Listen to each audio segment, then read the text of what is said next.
शहराचा किनारा तो सोडला की भारतीय खेड्यांचा महासागर सुरू होत होता. तेथेच एक ट्रक उभा होता. त्याच्याकडे पाहताच त्याचा जन्म केवळ सडकांवर बलात्कार करण्यासाठी झालेला आहे याविषयी खात्री पटत होती.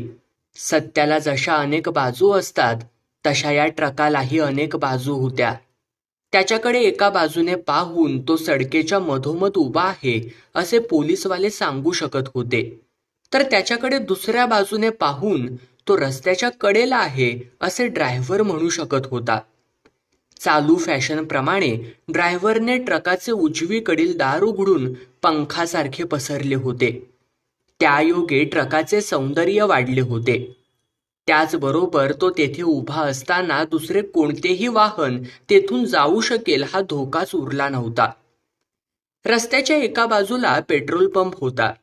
दुसऱ्या बाजूला लाकडी फळकुटे, पत्र्याचे गंजलेले तुकडे आणि स्थानिक शक्यतेनुसार उपलब्ध होणाऱ्या अडगळीचा वापर करून उभी केलेली छपरांची दुकाने होती. त्यांच्याकडे पाहिल्यानंतर त्यांची संख्या नक्की किती असावी ते सांगता येत नसे. बहुतेक सर्वच दुकानांत जनतेचे एक मनपसंत पेय मिळत होते. धूळ, किटण, चहाची अनेकदा वापरलेली पत्ती आणि उकळते पाणी इत्यादींच्या साह्याने ते पेय तेथे तयार केले जात असे. त्या दुकानांत वेगवेगळ्या मिठायाही होत्या. या मिठाया अहोरात्र पाऊस पाणी, वादळ वारा, माशा डास यांच्या हल्ल्यांना मोठ्या शौर्याने तोंड देत होत्या. आमच्या देशी कारागिरांचे हस्तकौशल्य व त्यांची वैज्ञानिक दक्षता यांचा तो पुरावाच होता. दाढी करण्याचे एक चांगलेसे पाते बनविण्याची योग्यता आमच्यामध्ये नसली तरी केरकचऱ्यांतून स्वादिष्ट खाद्यपदार्थ निर्माण करण्याची युक्ती मात्र साऱ्या जगात फक्त आम्हालाच अवगत असल्याचे त्या मिठाया सिद्ध करीत होत्या. ट्रकाचा ड्रायव्हर व क्लीनर एका हॉटेलसमोर उभे राहून चहा पित होते. रंगनाथाने दुरूनच हा ट्रक पाहिला आणि त्याची पावले झपझप पडू लागली. आज आगगाडीने त्याला फसवलं होतं.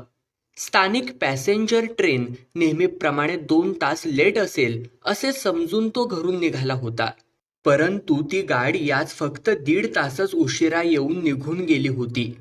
तक्रार वहीतील कथा साहित्यात आपलीही भर घालून आणि रेल्वे अधिकाऱ्यांच्या दृष्टीने हास्यास्पद ठरून तो स्टेशन बाहेर पडला होता.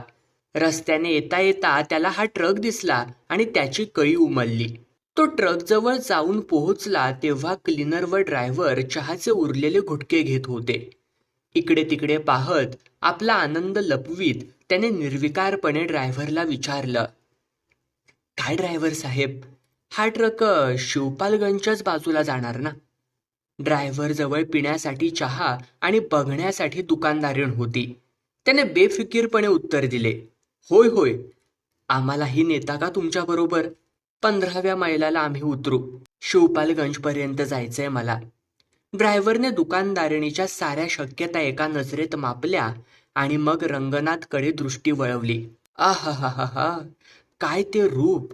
पाय खादीच्या पायजम्यात, डोके खादीच्या टोपीत, शरीर खादीच्या सदऱ्यात, खांद्यावर लटकणारा भुदानी थैला, हातात कातडी अटॅची. ड्रायव्हर त्याच्याकडे पाहतच राहिला. नंतर काहीतरी विचार करून तो म्हणाला, बैठ जाइये श्रीमानजी, अभी चलते हैं हम लोग. घरघर आवाज करीत ट्रक निघाला. शहरालगतची वेडी वाकडी वळणे पार केल्यावर स्वच्छ व निर्जन सडक सुरू झाली. या ठिकाणी ड्रायव्हराने प्रथमच टॉप गिअरचा वापर केला, पण तो पुन्हा पुन्हा घसरून न्यूट्रलवर येऊ लागला. जेमतेम 100 यार्ड अंतर तोडले की गिअर खाली घसरे आणि ॲक्सिलरेटरवरती दाबलेला असल्यामुळे ट्रकाची घरघर वाढे व वेग कमी होई. रंगनाथ म्हणाला, ड्रायव्हर साहेब, तुमचा हा गिअर म्हणजे अगदी आपल्या भारत सरकारसारखा आहे नाही का? ड्रायव्हरने स्मित करून हे प्रशंसापत्र स्वीकारले. आपल्या विधानाचे स्पष्टीकरण करण्यासाठी रंगनाथ म्हणाला, भारत सरकारला वाटेल तितक्यांदा टॉप गिअरमध्ये टाका. 2 पावलं चालून होतात ना होता तोच ते खाली घसरतं आणि पुन्हा आपल्या खाचेत येऊन बसतं. ड्रायव्हर हसून म्हणाला, श्रीमानजी, मोठी मुद्द्याची गोष्ट बोललात तुम्ही. ड्रायव्हरने या खेपेला गिअर टॉपला टाकला आणि आपली टांग जवळजवळ 90 अंशाच्या कोनापर्यंत वर उचलून गिअर मांडीखाली दाबून धरला. सरकार चालविण्याची देखील हीच युक्ती आहे असं म्हणण्याची इच्छा रंगनाथाला झाली, परंतु त्यामुळे संभाषण जरा जास्तच वरच्या पातळीवर जाईल असं वाटून तो गप्प राहिला. तिकडे ड्रायव्हरने गिअरवरून मांडी उचलून ती पूर्ववत जागच्या जागी ठेवली होती. त्याने गिअरवर एक लांब लाकूड ठेवलं आणि त्याचे एक टोक पॅनलच्या खाली ठोकून बसवलं. ट्रक भरधाव चालू लागला. ट्रक येत आहे असे पाहून सायकलस्वार, पायी जाणारे, बैलगाड्या वगैरे सर्वजण अनेक फरलांगा आधीच घाबरून रस्त्याच्या कडेला जात व रस्ता सोडून खाली उतरत. ती वाहने अशा काही गडबडीने रस्ता सोडून बाजूला होत होती की जणू त्यांच्या दृष्टीने तो ट्रक सामान्य ट्रक नसून ती आगीची ज्वाळा होती. बंगालच्या उपसागरावरून घोंगावत येणारं चक्रीवादळ होतं. जनतेवर सोडलेला खाष्ट अधिकारी होता. पेंढाऱ्यांचे टोळके होते. रंगनाथला वाटलं, आपण आधीच असे जाहीर करायला हवं होतं की लोक हो सावधान, आपली गुरं आणि मुलं बाळं घरात बंद करून ठेवा. शहराच्या बाजूनं नुकताच एक ट्रक सुटलाय सुसाट. एवढ्यात ड्रायव्हरने विचारलं, काय शिरमानजी, काय हाल हवाल आहे? पुष्कळ दिवसानंतर खेड्याकडे चालला आहात. या औपचारिक संभाषणाला उत्तेजन देण्यासाठी रंगनाथ किंचित हसला. ड्रायव्हर म्हणाला, शिरमानजी, आजकाल काय चाललंय तुमचं? घास गवत खोदतोय. याच वेळी 10-12 वर्षांचा एक नागडा उघडा पोरगा ट्रकाखाली सापडता सापडता बचावला. जीव वाचवून तो एका छोट्या पुलाखाली पालीसारखा जाऊन पडला. ड्रायव्हरवर त्याचा काहीच परिणाम झाला नाही. ॲक्सिलरेटर दाबून हसत हसत तो म्हणाला, वाह, छान, जरा खुलासा तर करा. खुलासा कसला डोंबलाचा? घास खोदतोय यालाच इंग्रजीत रिसर्च संशोधन म्हणतात. गतवर्षी MA झालो आणि यंदापासून रिसर्च सुरू केलाय. ड्रायव्हरला वाटलं आपण जणू अरबी भाषेतील सुरस व चमत्कारिक गोष्टीच ऐकतो आहोत. तो हसत म्हणाला, पण शिरमानजी, शिवपालगंजला कशासाठी चालला आहात? तिथं माझे मामा असतात. मी मध्यंतरी जरा आजारी होतो. आता काही दिवस हवापालट करायला चाललोय तिकडे. यावर ड्रायव्हर बराच वेळ खो खो करून हसत राहिला. तो म्हणाला, छान छान, काय बनवता राव मला? रंगनाथने त्याच्याकडे साशंकपणे पाहत विचारलं, अहो, यात बनवाबनवी कसली? त्याच्या त्या भोळेपणाच्या अभिनयाने ड्रायव्हर भलताच खुश होऊन हसत हसत म्हणाला, छान छान, बरं ते जाऊ द्या. मला असं सांगा, मित्तल साहेबांची काय हाल हवाल?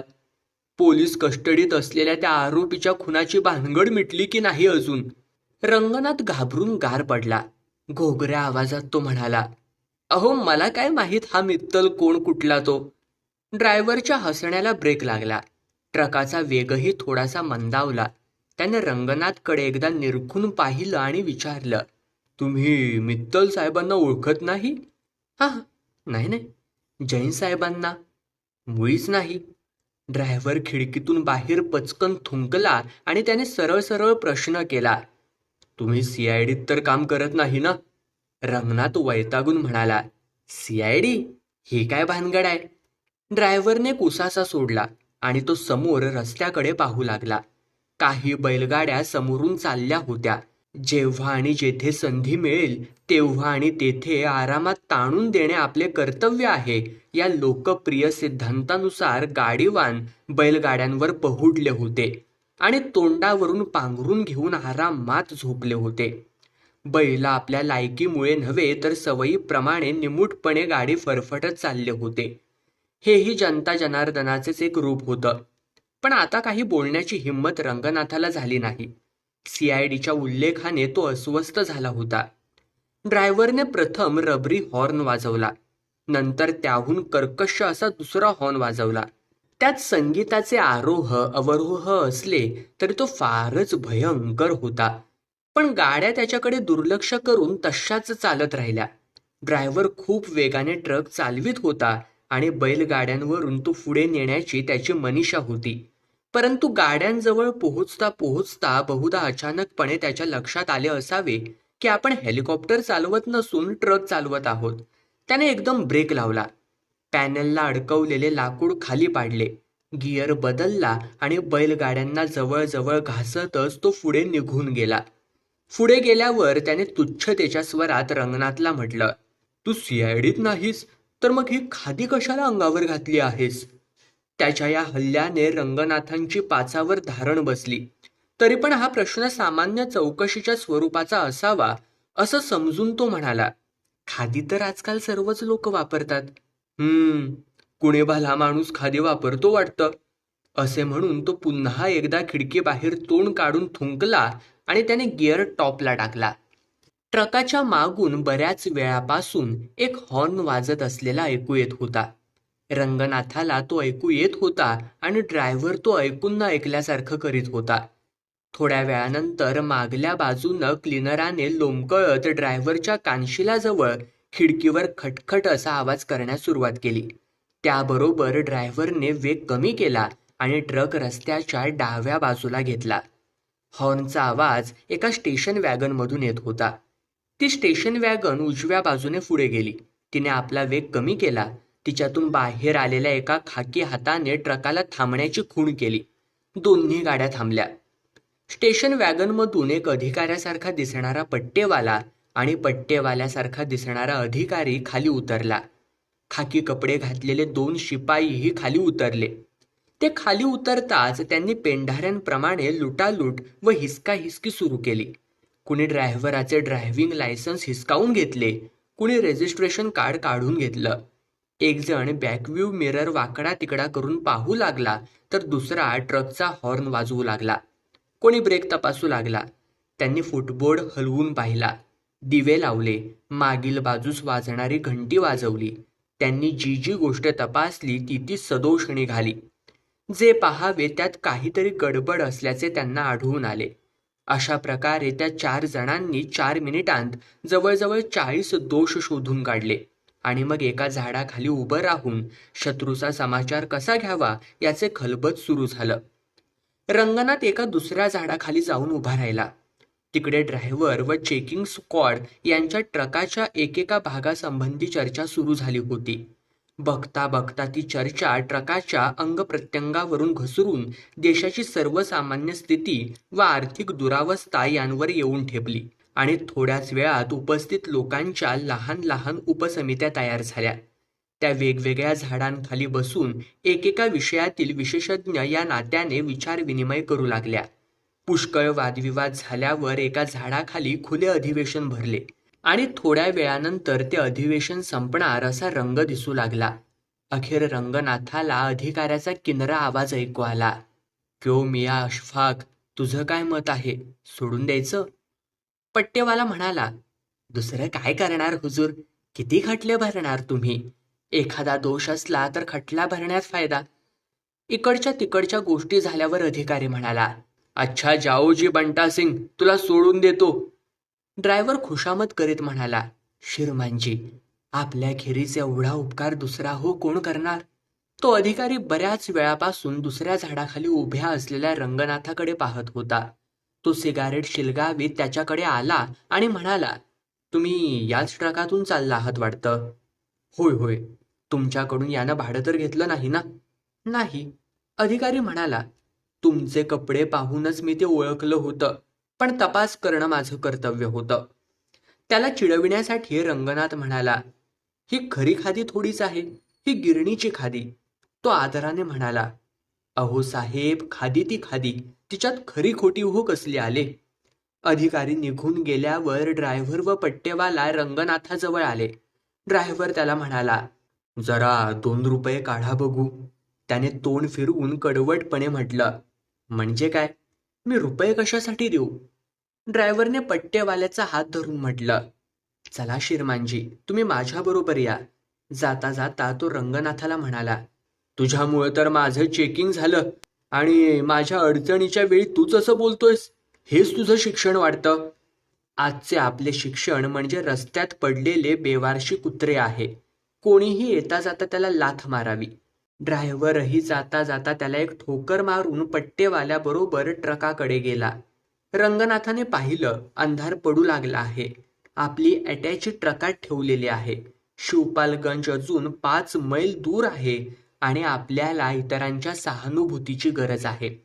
तो सावकाश ट्रकाजवळ आला. तिकडे स्टेशन वॅगनचा ड्रायव्हर जोरजोरात हॉर्न वाजवून पट्टेवाल्याला बोलावित होता. रंगनाथ खिशातून 2 रुपये काढून ते ड्रायव्हरला देऊ लागला. यावर ड्रायव्हर म्हणाला, आता देतोच आहेस तर ते पट्टेवाले साहेबांना दे, मला तुझे पैसे काय करायचेत? बोलता बोलता ड्रायव्हरच्या आवाजाला धार चढली. जे संन्याशी पैशाला हात लावित नाहीत, फक्त इतरांना असे सांगतात की तुमचा पैसा म्हणजे हातचा मळ आहे, त्यांच्या आवाजासारखा त्याचा आवाज वाटत होता. पट्टेवाला पैसे खिशात टाकून बिडीचा शेवटचा झुरका मारून तिचे उरलेले थोटूक जवळजवळ रंगनाथाच्या पायजम्यावर फेकून स्टेशन वॅगनकडे निघून गेला. तो गेल्यावर ड्रायव्हरनेही ट्रक चालू केला आणि गिअर टॉपमध्ये टाकून तो रंगनाथला धरून ठेवायला सांगितलं. थोड्याच वेळात अंधुक प्रकाशात रस्त्याच्या कडेला दोन्ही बाजूस काही बोचकी ठेवल्यासारखी दिसू लागली. त्या बायका होत्या. त्या रांगेत बसल्या होत्या. त्या आरामात गप्पा गोष्टी करीत हवा खात होत्या आणि त्याचबरोबर मलमूत्र विसर्जनाचा कार्यक्रमही उरकत होत्या. रस्त्याच्या खालच्या बाजूस मैल्याचे पुंजकेच्या पुंजके पसरले होते. त्यांच्या दुर्गंधाच्या ओझ्याने संध्याकाळचा वारा एखाद्या गर्भवतीप्रमाणे आळसावल्यासारखा वाहत होता. थोड्या अंतरावरून कुत्र्यांच्या भुंकण्याचा आवाज ऐकू आला. छपरांतून धुराचे लोट उठताना दिसू लागले. याचा अर्थ कोणतं तरी गाव जवळ आलं होतं आणि तेच शिवपालगंज होतं.